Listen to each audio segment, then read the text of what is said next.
Kabanata 410. Si Elsa ay mapanukso at mapang-insulto, at ikinagalit nito ang mga talento ng Fader Island. Ipaglalaban kita. Tumalon si Luke sa Destiny Stage. Hawak niya ang isang sibat sa kanyang kamay, mukhang mayabang at mayabang. Kahit alam niyang nasa middle pinnacle stage na si Elsa, confident pa rin siya. Iyon ay dahil ito ay matagal na mula noong siya ay pumasok sa Divine Realm, at siya ay napakalapit na sa gitnang pinnacle stage. Higit sa lahat, ang kanyang kakayahang lumaban ay lumampas sa karaniwan para sa kanyang kasalukuyang antas. Tiningnan siya ni Elsa mula taas baba. From the way you're dressed, you must be the groom for today. You must be Luke Lennon, right? Tama. Ako si Luke. Show me what you've got. Mayabang na sabi ni Luke. Umalis ka na, sabi ni Elsa. Anong ibig mong sabihin dyan? Naguguluhang tanong ni Luke. Sabi ni Elsa, I'm doing this for your own good. Once you start the battle, you might not enjoy your wedding night tonight. Magagalit ang nobya sa akin dahil dyan, di ba? How dare you?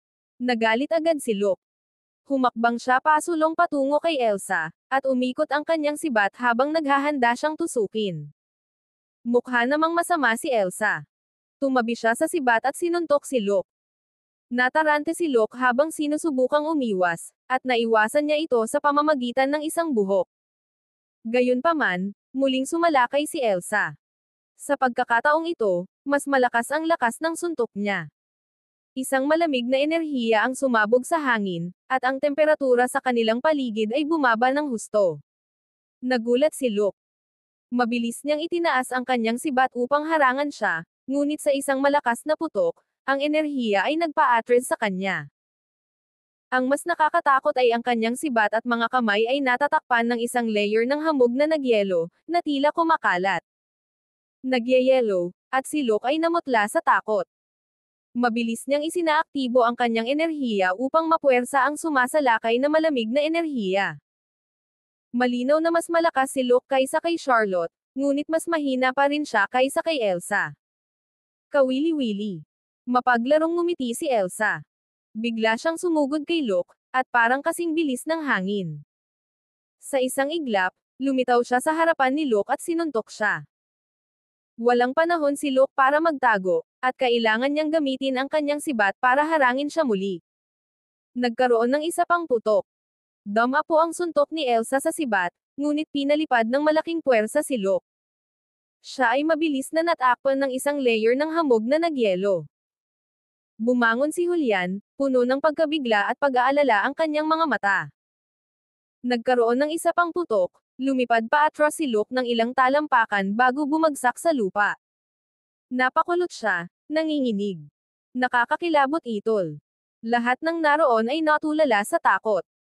Walang sino man ang makakaisip na ang isang mukhang mahinang dalaga ay magiging napakalakas. Natalo niya si Charlotte sa isang galaw at napakadali niyang natalo si Luke. Sino pa ba ang nandoon? Si Elsa ay nakatayo roon ng mayabang habang ang kanyang maliwanag at malinaw na mga mata ay tumama sa karamihan. Kahit saan siya tumingin, ibinababo ng mga tao ang kanilang mga ulo. Wala bang naglalakas loob na umakyat dito? Tanong ni Elsa. Sabay-sabay na napatingin ang lahat kay Jeremiah. Si Jeremiah ay kilala bilang ang pinakamahusay sa mga nakababatang henerasyon ng Fader Island. Siya lang marahil ang magiging kwalipikadong makipaglaban kay Elsa. Kabanata 411. Jerry, mag-ingat ka, mahinang sabi ni Edward. Tumango si Jeremiah at tumalon papunta sa Destiny Stage. Alam ko kung sino ka, Mr. Jeremiah. Ikaw ang pinakamahusay sa nakababatang henerasyon ng Fader Island. Sana hindi mo ako bigin, makahulugang sabi ni Elsa. Talagang hindi kita bibiguin. Sa totoo lang, sisiguraduhin kong hindi mo ito makakalimutan. Malamig na sabi ni Jeremiah. Ngayong sinabi mo yan, aabangan ko ito. Sige na, sabi ni Elsa, kinulot ang daliri na may mapang-asar na ekspresyon sa mukha. Naikuyom ni Jeremiah ang kanyang mga kamao at biglang umatake. Siya ay nagpadala ng suntok kay Elsa, at isang nakakatakot na enerhiya ang sumabog. Nag-vibrate ang hangin habang pinupunit ito. Nakakakilabot. Nang sumalakay si Jeremiah, naramdaman ng lahat ang kanyang cultivation base. Siya ay nasa gitnang entablado, na ikinatuwa ng Fader Islanders. Gayunpaman, hindi natarante si Elsa. Mukhang inaasahan na niya ito. Itinaas niya ang kanyang palad, at nagkaroon ng malakas na putok. Nagbanggaan at sumabog ang dalawang agos ng enerhiya. Ang isang nakakatakot na kaguluhan ng enerhiya ay nagsimulang umusbong sa lahat ng dako. Ang pag-atake ay nagpakita na silang dalawa ay pantay na magkatugma. Pinasisigla nito ang Fader Islanders. Ngumiti si Edward at tumango. Halatang nasiyahan siya sa pagganap ng kanyang anak. Mr. Lynch, maganda ang kalagayan ng anak mo, papuri ni Lorenzo. Masyado kang mabait, Mr. Hollister. Medyo makapangyarihan siya, ngunit madalas ay masyadong mainipin. Bagamat magalang si Edward, hindi niya maitago ang tagumpay sa kanyang mukha. Gayunpaman, ang kanyang ngiti ay natigil sa susunod na segundo, at siya ay bumangon. Ang kanyang mga mata ay puno ng gulat at hindi makapaniwala. Sa oras na inabot siya para magsalita, muling nagpalitan ng galaw sina Jeremiah at Elsa. Bahagyang nanginag ang katawan ni Elsa sa lakas ng suntok, ngunit napilitang umatras si Jeremiah. Ang kanyang mga braso ay natatakpan ng makapal na patong ng hamog na nagyelo na patuloy na kumakalat paitaas. Ngumiti si Elsa ng husto at bumaril sa paghabol sa kanya. Isang suntok ang ginawa niya sa dibdib ni Jeremiah. Nagkaroon ng malakas at mapurol na putok. Si Jeremias ay pinalipad, at iniluwa niya ang namumuong bukol ng dugo. Isa itong bukol ng dugo, dahil nagyelo agad ito nang iluwa niya iyon. Nagkaroon ng kalabog habang si Jeremiah ay bumagsak ng husto sa lupa. Napakulot siya, nanginginig. Nabalot ng katahimikan ang karamihan. Napuno ng pagkabigla ang mga ekspresyon ng lahat, lalo na ang mga taga-Fader Islander. Si Jeremiah ang pinakamagaling sa mga nakababatang henerasyon, at siya ay nasa gitnang tugatog na yugto tulad ni Elsa. Inaasahan nilang magiging malapit na laban ang labanan. Walang nag-aakalang matatapos ang labanan pagkatapos nitong magsimula. Si Elsa ay nanalo ng napakalaking tagumpay. Mayabang na tumayo si Elsa sa Destiny Stage, mayroong arroganting tingin sa kanyang mukha. Ito na ba ang pinakamahusay ng nakababatang henerasyon ng Fader Island? Hindi siya ganon kalakas. Nakakadismaya. Halos sa mukha na naman ng dugo si Jeremiah sa galit. Ang iba pang Fader Islanders ay nagngangalit ang kanilang mga ngipin sa galit, ngunit wala silang masabi.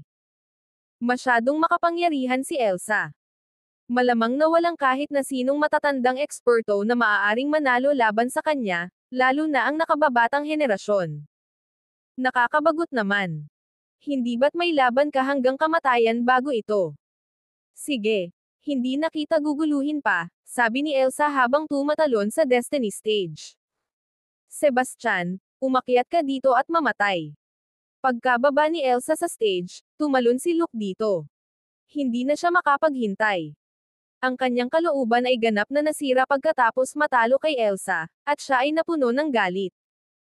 Kailangan niyang maghanap ng mapagbubuhos ng kanyang galit, at si Sebastian ang magiging pinakamagandang target. Bagamat siya ay natalo ni Elsa, hindi siya nagdusa ng anumang malubhang pinsala.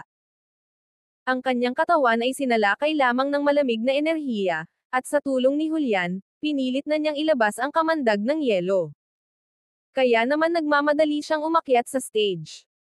Tumalon si Sebastian sa Destiny Stage at nginisyan, "Look, hindi mo man lang matatalo ang isang babae. Paano ka magkakaroon ng lakas ng loob na umakyat ulit dito? Kung ako sa'yo, pinatay ko na ang sarili ko ngayon." Kabanata 412. Agad na nagalit si Luke. Gusto mo na sigurong mamatay. Kung hindi ko mapipihit ang ulo mo ngayon, hindi Luke Lennon ang pangalan ko. Agad na itinaas ni Luke ang kanyang sibat at sinugod si Sebastian. Bagamat natalo siya kay Elsa, hindi dahil sa mahina siya. Ito ay dahil si Elsa ay masyadong makapangyarihan. Kaya naman, marami pa rin ang may mataas na inaasahan sa kanya. Akala nila magiging exciting ang laban nila ni Sebastian. Tumayo si Sebastian nang hindi gumagalaw, at ngumisi siya. Nagkaroon ng matinis na whoosh, at dumiretso ang sibat ni Luke sa ulo ni Sebastian. Gumalaw ang sibat na parang ahas sa dagat na bumubulusok sa karagatan. Ito ay mabangis at makapangyarihan, na parang kahit ano ay maaaring tumagos. Ang isang ordinaryong eksperto ay malamang na nabuksan ang kanyang ulo bago pa man siya nagkaroon ng oras upang mag-react. Gayunpaman, nakatayo doon si Sebastian nang walang takot. Bahagya siyang tumabi at matagumpay na nakaiwas sa sibat bago inabot ito para sunggaban. Sinipa niya si Luke sa tiyan. Nagkaroon ng mapurol na kalabog, at agad na napaluhod si Luke sa lupa, napahawak sa kanyang tiyan. Tumulo ang luha sa kanyang mga mata dahil sa sakit. Nabasag ng sipa ni Sebastian ang halos lahat ng internal organs ni Luke. Ang sakit na tulad nito ay hindi maipaliwanag. Ito ay mas masahol pa sa kamatayan. Ano? Nakanganga ang mga tao sa ibaba ng entablado sa pagtataka. Puno ng hindi makapaniwala ang kanilang mga mata. Inakala ng lahat na magkakapantay silang dalawa, ngunit natapos na ang labanan nang magsimula ito. Casual na inabot ni Sebastian ang sibat ni Luke bago siya sinipa at pinaluhod. Iyon ay hindi isang labanan sa lahat. Ito ay isang panig na pag-atake. Ang dalawa sa kanila ay nasa ganap na magkaibang mga liga. Nanlaki ang mga mata ni Elsa, at bakas sa kanila ang pagkagulat. Bumangon si Julian. Hindi lang si Bradley ang naging protective. Lalong naging protective si Julian. Kung tutuusin, namatay na ang kanyang nag-iisang anak, at ang natitira na lang sa kanya ay ang kanyang mahal na apo. Lahat ng pag-asa niya ay nakapin kay Luke. Hindi siya papayag na may manakit kay Luke. Nang makikialam na siya para iligtas si Luke, tumayo si Lorenzo at diniinan ang balikat niya. Mr. Lennon, isa itong labanan ang hanggang kamatayan. Isa kang kilalang manlalaro sa larong ito, at matagal ka ng pamilyar dito. Lalabag ka ba sa mga patakaran ng walang pagsasaalang-alang sa imahe mo? Malagim ang ekspresyon ni Julian ngunit wala siyang laban kay Lorenzo. Wala siyang pagpipilian kundi tiisin ito, at sinabi niya kay Sebastian, total malinaw na ang resulta, dito na natin tapusin ang laban. Dahil pumasok na si Lorenzo, hindi direktang makialam si Julian. Nagsalita siya sa isang nagpapatahimik na tono, na para bang bukas siya sa talakayan. Gayunpaman, ang totoo ay binabalaan niya si Sebastian. Kung patuloy na sasalakayin ni Sebastian si Luke, siguradong maghihiganti si Julian. Alam na alam ni Sebastian iyon. Gayunpaman, kung hindi niya papatayin si Luke, madudumihan niya si Lana. Hinding-hindi iyon papayagan ni Sebastian. Kaya naman, may nagyayelong flash sa kanyang mga mata habang sinisipa niya ang tiyan ni Luke. Agad na nag-spray si Luke ng isang subo ng dugo habang pinalipad siya pabalik sa lakas ng sipa. Nagulat ang lahat, pati sina Lorenzo at Elsa. Walang sino man ang umaasa na si Sebastian ay talagang susubukan na patayin si Luke. Kabanata 413. Walang awa si Sebastian sa sipa na iyon. Malinaw na sinusubukan niyang kunin ang buhay ni Luke. Hinihiling mong mamatay. Galit na galit si Julian.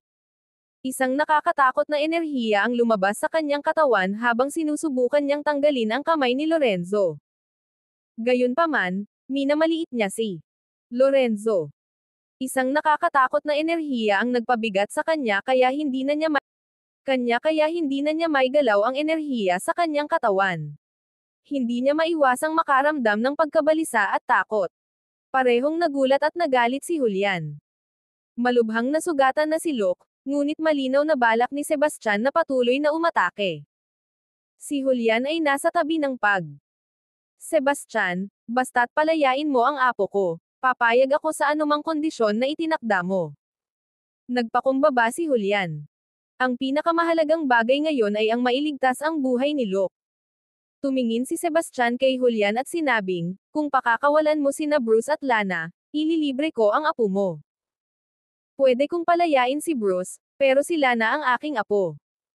Parte na siya ng pamilya natin. Kung hahayaan kitang kunin, it will be a disgrace on the Lennon family. Malamig na sabi ni Julian. Tama na yan. Paano ka namin hahayaang kunin si Mrs. Lennon? Sigaw ng mga matatanda ng pamilya Lennon. Sabi ni Julian, Sebastian, I advise you don't go too far. Hayaan mo na ang apo ko, at papakawalan ko si Bruce. Si Lana naman, parte na siya ng pamilya Lennon. Imposibleng hayaan mong kunin mo siya. Gayunpaman, maaari naming garantiya na hindi namin siya sasaktan. Siyempre, kung matigas ang ulo mong tumanggi, pagkatapos ay patayin mo na si Luke.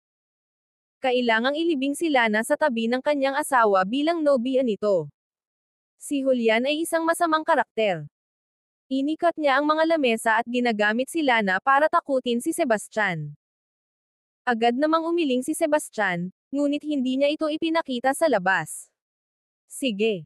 Makipag-compromise tayo. Hinayaan mo si Bruce, at bigyan mo ako ng isang siglong ugat ng dragon, isang siglong puting damo, at isang siglong fungus. Ano? Iniisip ni Julian kung mali ba ang narinig niya. Binata, huwag kang masyadong gaaman. Ito ay mga hindi mabibaylang kayamanan. Saan ko kukunin ang mga ito para sa iyo? Mayroon akong ilan na 500 taong gulang na. Kung pumayag ka, maaari kong sabihin sa kanila na dalhin ito para sa iyo ngayon. Hindi. Kailangan isang siglo ang tanda nito. Kung hindi, pwede ka nang maghanda para kunin ang bangkay ng apo mo. Mabigat na inihakbang ni Sebastian ang isang paa sa mukha ni Luke. Sumigaw sa galit si Luke. Buong lakas niyang itinulak ang paa ni Sebastian. Gayunpaman, ang paa ni Sebastian ay hindi natitinag tulad ng isang bundok. Kahit anong pagpupumiglas ni Luke, hindi niya magawang gumalaw kahit isang pulgada. Hayop ka, papatayin kita. Galit na sigaw ni Luke. Ilang beses na inikat ni Sebastian ang kanyang paa, at agad na nagpakawala ng nakakadurog na sigaw si Luke. Pakiramdam niya ay durog na durog ang mukha niya. Nag-init ang ulo ni Julian. Binata, hinihiling mo na lang na mamatay ka. Bitawan mo agad ang apo ko. Kung hindi, sisiguraduhin kong mamamatay ka sa isang trahedya na kamatayan. Ngumisi si Sebastian, pwede mong subukan. Sinisiguro ko sa'yo na mauunang mamatay ang apo mo kaysa sakin. Nakita ni Lorenzo na nagiging out of control na ang mga pangyayari, kaya hinayaan niya si Julian. Agad na sumugod si Julian sa destiny stage. Nang lalapit na sana siya ay nilakasan ni Sebastian ang lakas ng pagtapak niya kay Luke. Napasigaw si Luke sa sakit, pakiramdam niya ay hihimatayin na siya. Sumakit ang puso ni Julian para kay Luke, at galit na galit siya. Mabilis siyang huminto. Binata, huwag mong kalimutan na nasa kamay ko pa rin sina Bruce at Lana. Kung mamatay ang apo ko, mamamatay sila kasama niya. Malamig na tumawa si Sebastian at sinabing, nalason si Bruce at walang panlunas. Kahit ilabas siya, hindi siya mabubuhay ng matagal. Si Lana naman, tulad ng sinabi mo, bahagi na siya ng mga Lennon. Total hindi ko rin naman siya makukuha, pwede mo siyang patayin kung gusto mo. Pakiramdam ni Julian ay parang sisabog na ang kanyang baga sa galit. Sige na. Papayag na ako. Pakawalan mo muna si Luke, sabi ni Julian. Bitawan ko siya kapag nakita ko ang mga paninda. Ngumisi si Sebastian. Alam niyang imposibleng iligtas si Lana sa araw na iyon, kaya wala siyang choice kundi ang magkompromiso at paalisan muna si Bruce. Pagkatapos nito, pipilitin niyang ilabas ang lahat ng kamandag mula sa kanya. Kapag nabawi na ni Bruce ang kanyang cultivation base, makakahanap sila ng paraan para iligtas si Lana. Kabanata 414. Napailing si Julian sa galit. Bagamat masasabi niyang mahal na mahal ni Sebastian si Lana, hindi siya nang ahas na ipagsapalaran ito. Isa lang ang apo niya, at hindi niya kayang mawala. Wala siyang choice kundi magpadala ng isang tao para kunin ang mga gamit. Lahat ng hiniling ni Sebastian ay isang hindi mabibaylang kayamanan. Ang mga Lennon ay mayroon lamang isang siglong gulang na fungus at isang siglong gulang na ugat ng dragon. Tulad ng para sa siglong gulang na puting damo, kailangan nilang makahanap ng isang bagay na ikalakal sa mga lynches upang makuha ito. Hindi nagtagal, naihatid na ang 3 espiritual na damo. Binata, dala ko na ang mga bagay na gusto mo. Ngayon ay pwede mo na siyang bitawan, hindi ba? Tanong ni Julian na pinipigilan ang galit. Natatakot ako na kapag pinalaya ko ang apo mo, atakihin mo ako, nakangiting sabi ni Sebastian. Iyon talaga ang balak ni Julian. Hindi niya pinayagan si Sebastian na kunin ang mga gamit. Bukod dito, labis na inabuso ni Sebastian si Locke kaya hindi na siya pinayagan ni Julian na umalis ng buhay sa lugar. Gayunpaman, sinabi niya, huwag kang mag-alala tungkol dyan. I'm a man of my word. As long as you let Locke go, I'll let you live safely. Pasensya na, wala akong tiwala sa'yo, sabi ni Sebastian. Malakas na tawanan sina Lorenzo at Gideon. Humajijik din si Elsa. Gusto rin tumawa ng iba sa crowd.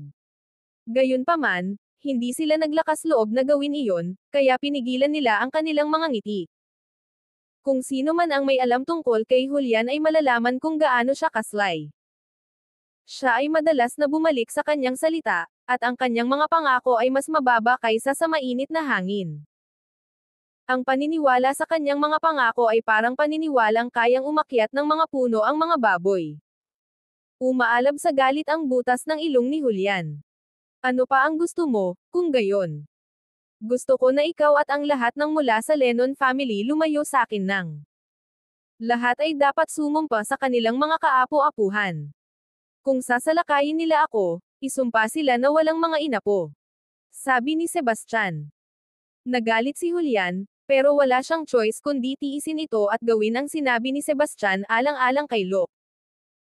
Pinangunahan niya ang iba pang miyembro ng pamilya Lennon sa panunumpa, at pagkatapos ay umatras. Hindi lahat ay naniniwala sa mga panunumpa, ngunit mayroon pa ring naniniwala. Ito ay may ilang epekto.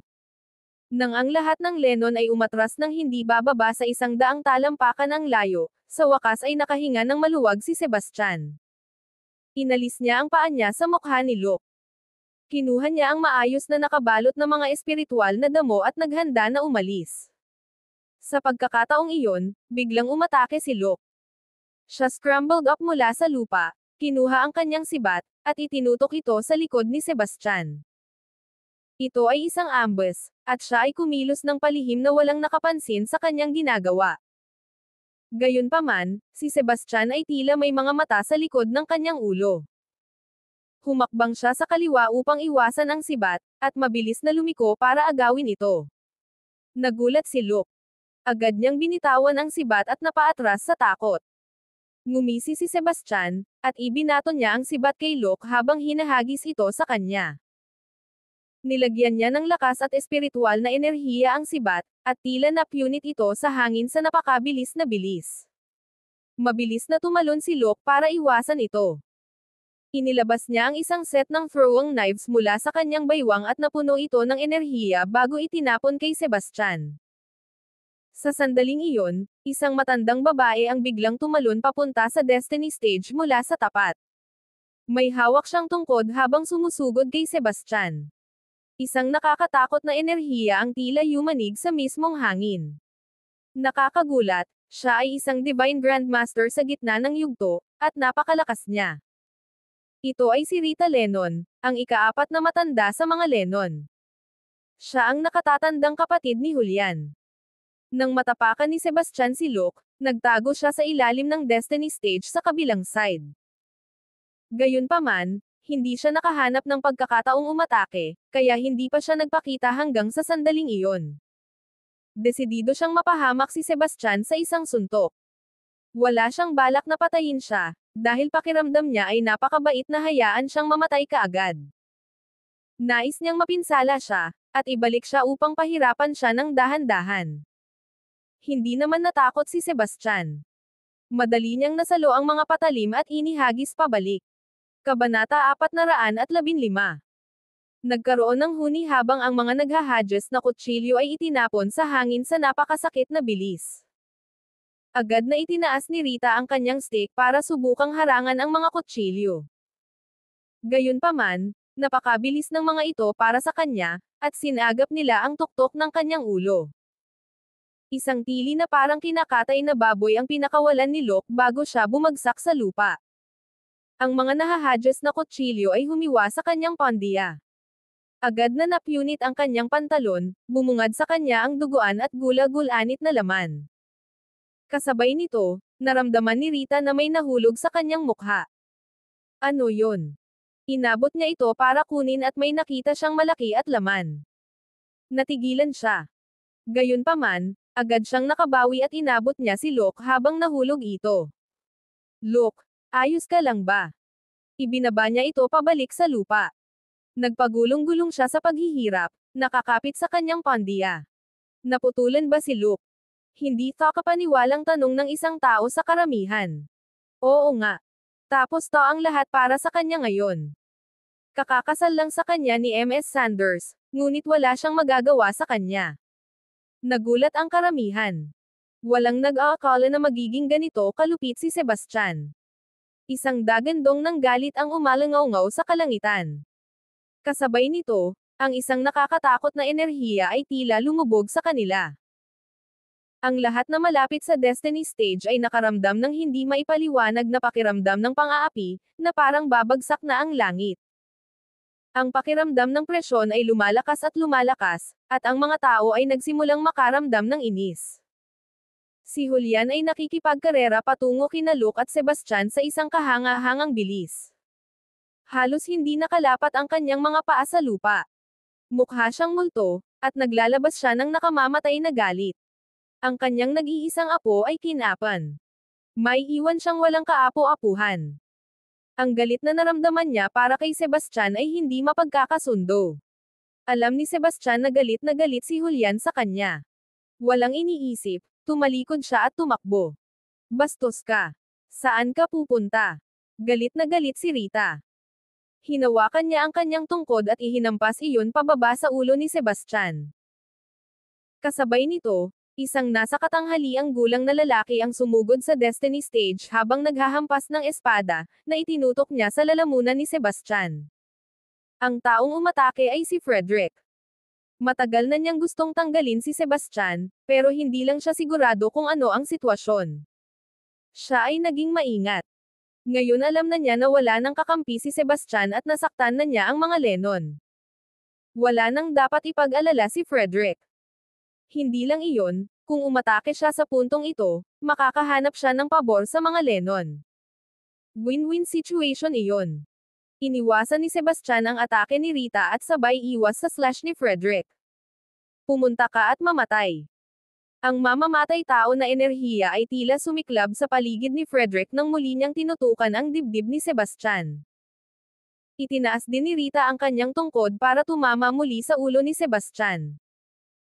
Pareho silang mga middle stage na Divine Grandmaster, at si Frederick ay malapit ng maging late stage na Divine Grandmaster. Sa kabila nito, hindi natakot si Sebastian. Gamulong siya at iniwasan ang mga atake nila. Nakuha pa niya ang sibat na ginamit niyang pangharang sa tungkod ni Rita. Pagkatapos, pinulot niya ang mabalahibong bukol ng laman sa lupa at inihagis sa kanya. Hindi inaasahan ni Rita na ganoon kalakas si Sebastian. Naramdaman niyang nanginginig ang buong katawan niya sa lakas ng sibat, at nalaglag ang panga niya sa gulat. Sa pagkakataong iyon, may laman ang damapo sa kanyang bibig.